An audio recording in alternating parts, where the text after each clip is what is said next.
Okay, quick video response. I have successfully replaced the cartridge that this Kenwood P-100 um, didn't happen to have. The one that I had was not functional anymore.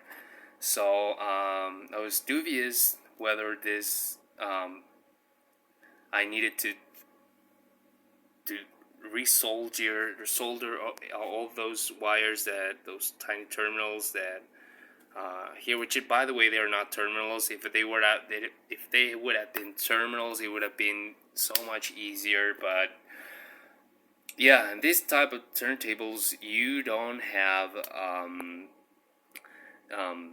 they do. I mean, the head shell does not come with they originally do not come with the wiring, those terminals, so you can easily unplug those and plug them back in whenever you needed to replace the cartridge.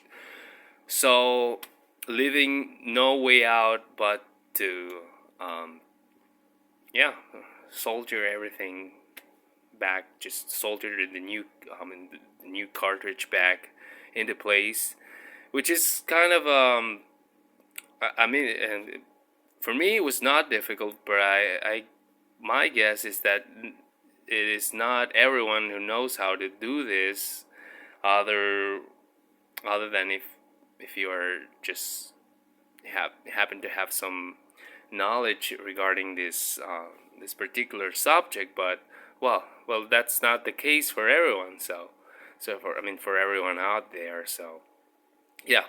So long story made short, you need to have some soldering skills in order for you to replace that.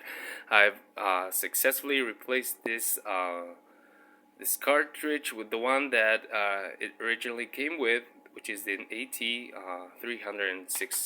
600L. So well, that's it. Now it's fully functional. Thanks everyone. Thanks V West Live for replying to my question, and that user who has kindly helped me out with my doubt. So you might need to do this yourself in order for your turntable to be fully operational again.